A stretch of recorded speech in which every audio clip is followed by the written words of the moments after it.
Isaorantsika Andriamanitra ny amin'ny mbola ahafahana mandray fampaherezana fohy avy amin'ny teny indray amin'ity hariva ity. Alohan'ny andraisantsika tenin'Andriamanitra ary dia manasa anao hanondrika alohanao hivavaka.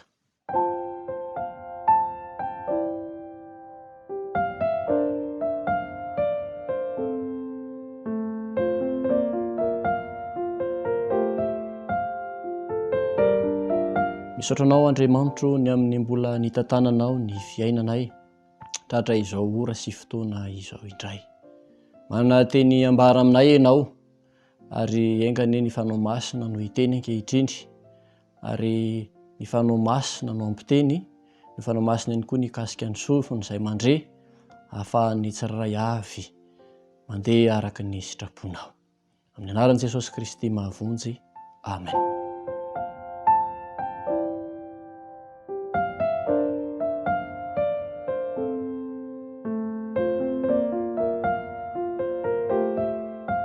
Lohahevitra anankiray no tiana hoentina amintsika amin'ity takariva ity dia lohahevitra mitondra lohateny hoe safidy iankinanaina. Safidy iankinanaina. Ny Josoa 4:20 dia milaza amintsika amin'ny soratra masina manao hoe vidinareo anio ary izay hotomponareo. Fa raha izao sy ny ankonako kosa dia anompo an Jehova izahay. Ao anatin'izany teny izany dia efa nametraka safidy, nampisafidy ny zanak'Israely Josoa mpitarika ao anatin'izay teny izay nambaran'izay. Tiana nefa ny manamarika fa misy teboka vitsivitsy izay tsara ho fantatra ao anatin'izany. Raha ny teny nanome safidy ho an'ny zanak'Israely Josoa dia efa nametraka sahady ny safidiny izy. Tsy niandry ny safidiny izay mety ho lehibe izy hoe satria lehibe ireto olona ireto dia izay safidiny lehibe no arahako. Tsy niandry izay safidiny maro ihany koa izy ka niandry hoe aleo izay maromaro ihany no arahako. Fa efa nametraka safidy mazava izy hoe raha izao sy ny ankonako kosa dia anompo an Jehova izahay. Mahafinaritra tokoa izany fametrahan'i Josoa ny safidiny izany ho ambony ny zavatra rehetra. Isika olombelona tokoa mantsy dia nomen'Andriamanitra fahafahana misafidy. Tsy mba noforon'Andriamanitra tahaka ny robot isika ka hoe izay tiana hanaovana azy fa kosa nomeny safidy malalaka. Tadidinao ve ny safidy nomen'Andriamanitra any Adama sy Eva tao amin'ny Saedena fa izay. Ilay safidy izay nametraka any Adama sy Eva ho amin'ny tompony safidiny izy ireo satria izao nomen'Andriamanitra didy tokana izy ireo hoe ny hazo rehetra eo amin'ny eo amin'ny sa dia azonareo hinanana fa ny hazo eo amin'ny sa kosa no aza hinananareo.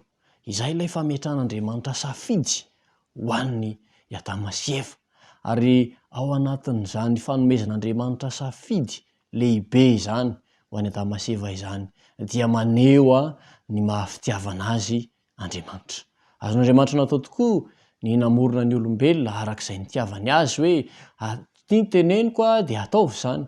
Kanefa tsy amin'ny fanoazana jamba no sitrak'Andriamanitra mba hanompontsika azy fa amin'ny safidy malalaka izay nomeny antsika ihany. Misy ohatra anankiray ihany koa ao amin'ny Baiboly mahakasika ny mahazava-dehibe an'io safidy io. Misy vehivavy anankiray antsoina hoe Rota. I Rota dia vehivavy Moabita izy io. Ary ny taranaka Moaba izany raha jerena ny tantara teo aloha dia afaka mahita isika fa avy amin'ny fifamotoran'ny ray sy ny zanany vavy no niavian'izany taranaka Moabita izany. Izany hoe toa ohatry ny lasa manipaka ny sitrapon'Andriamanitra indray izany ny niavian'izany firenena Moabita izany. Nifanena tamina vehivavy anankiray antsoina hoe Naomi anefa i Rota. Ary ao amin'ny bokin'ny Rota no ahitantsika ny tantara fa rehefa nandalo fisedrana mafy Naomi, na dia teo aza ny fisedrana mafy izay niatra tamin'ny Naomi dia tsy nampivadika anazy tamin'Andriamanitra izany fa kosa voamaika aza nanome azy ny fifikirana mafy tamin'Andriamanitra. Hitandrotro taratra teo amin'ny fiainan'ny Naomi fa manan'Andriamanitra velona ity vehivavy ity, ary izany no nahatonga ny Rota nisafidy ao amin'ny Rota toko voalohany 19 hoe aza manery ahy andao anao. Nisafidy tokoa anaraka ny Naomi i Rota satria fantany fa io vehivavy io dia manan'Andriamanitra velona, ary nametraka safidy tsara tokoa i Rota teo satria ao anatin'izany safidy ny Rota izany dia mazava de mazava ny nametrahany ny safidy izay nametraka teo anoloany.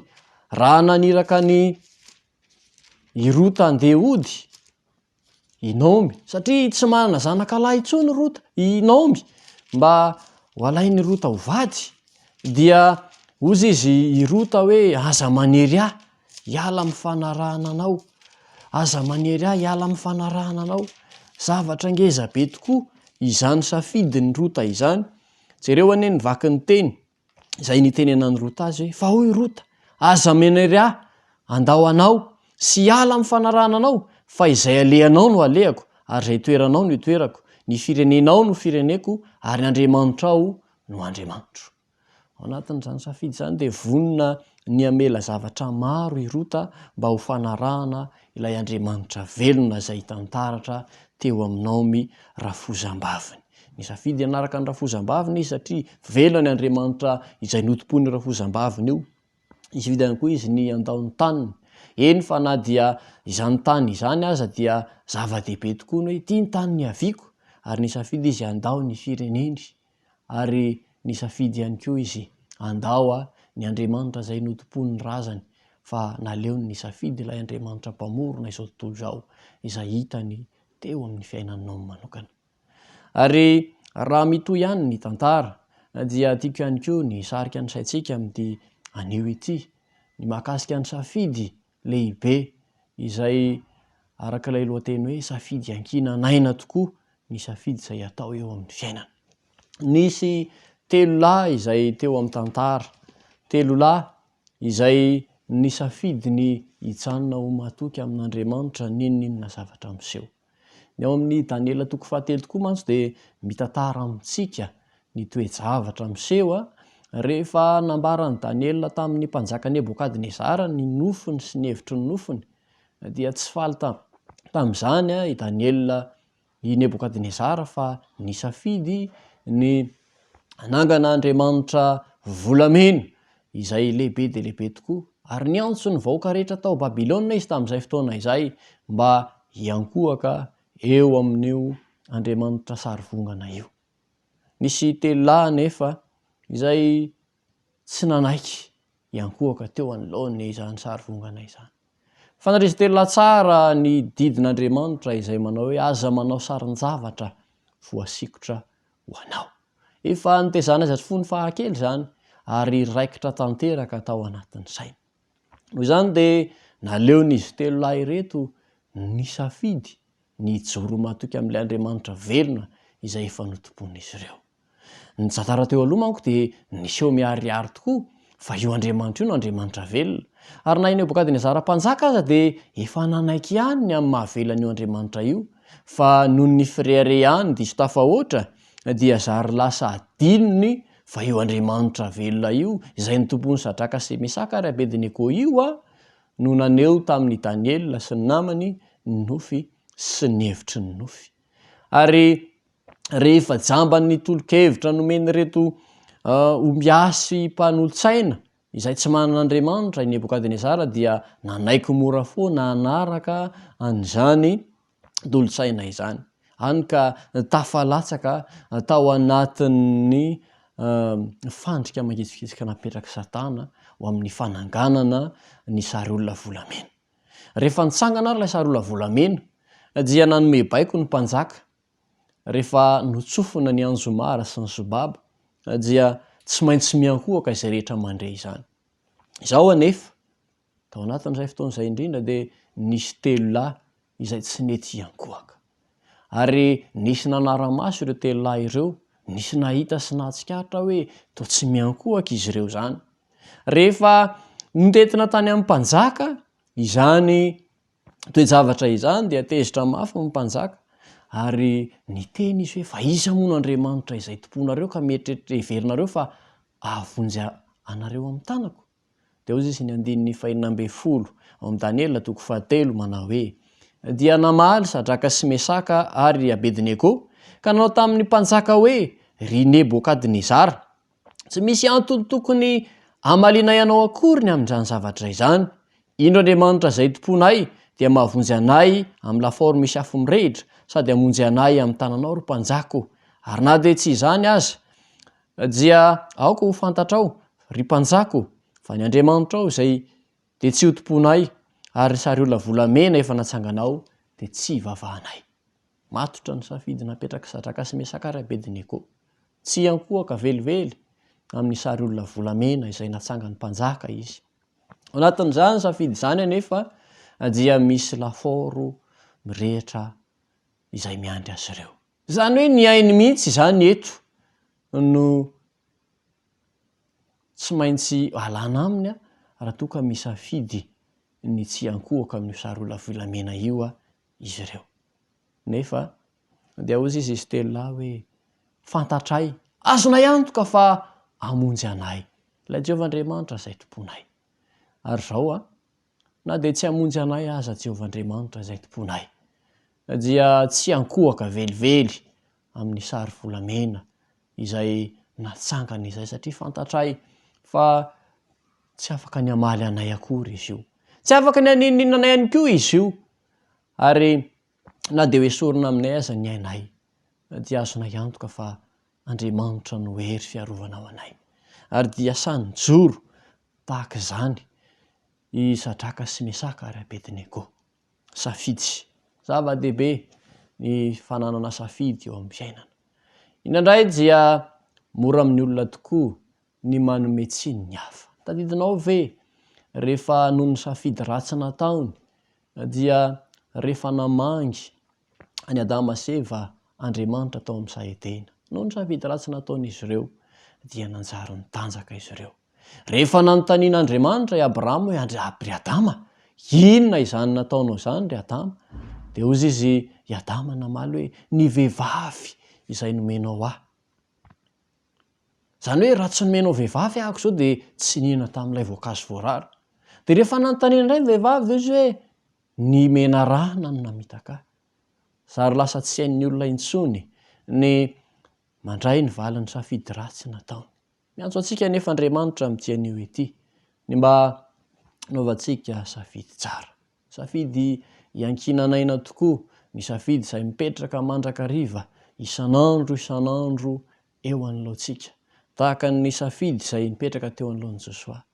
Iankinany ny ainy izany satria efa tafiditra tao anatin'ny fanompoan-tsampy ny firenena manodidina ny zanak'Israely dia nametraka safidy Josoa ny tsy hanompo Andriamanitra hafa ankoatran'ilay Andriamanitra velona dia Jehovahandriamanitra izany. I Rota ihany koa dia nisafidy hanompo an'Andriamanitra velona rehefa hitantarana teo amin'ilay rafozam-baviny izay antsoina hoe Naomi fa misy Andriamanitra velona izay nahary an'izao tontolo izao. Ary misy Andriamanitra velona izay mitsimbona sy miany zanany mandrakariva. Ary Sadraka sy Mesaka ary Abednego rehefa nampianarina izy ireo, efa niaina ihany koa ny miaraka amin'Andriamanitra izy ireo, dia nisafidy tamin'ny fahafenony ny hanompo an'Andriamanitra eny fa na dia handany ainy aza. Jesosy Kristy koa dia niteny hoe raha misy ta hanaraka ahy dia aoka izy hitondra ny azo fijaliany. Ao anatin'izany fotoana rehetra izay niainan'ireto mpanompon'Andriamanitra ireto dia misy valiny tsara mandrakariva izay nasehon'Andriamanitra teo amin'ny safidin'izy ireo. Omena Andriamanitra safidy ny olombelona. Anisan'ny izany manana safidy izany izao sy ianao. Ary izany safidy izay nomen'Andriamanitra ahy sy ianao izany dia tena zava-dehibe tokoa. Tsy azo atao tsinotsinona izany satria iankinanaina izany. Miantoka ny mandrakizay izany safidy izany. Ka noho izany dia miantso anao ihany koa Andriamanitra tahaka ny niantsony Josoa fa izay an'ireo mpiara-belona taminy ny hanao safidy tsara dia hoy izy hoe fidinareo anio ary izay ho tomponareo. fa raha izao sy ny ankona kosa dia anompo an' Jehova izahay. Ry namako, amin'ity anio ity dia miantso anao Andriamanitra mba ahay safidy tsara eo amin'ny fiainanao. Aza vela ho ny hafa no hamaritra ny safidinao, fa meteza mba metraka mazava tsara hoe hisafidy anompo an' Jehova.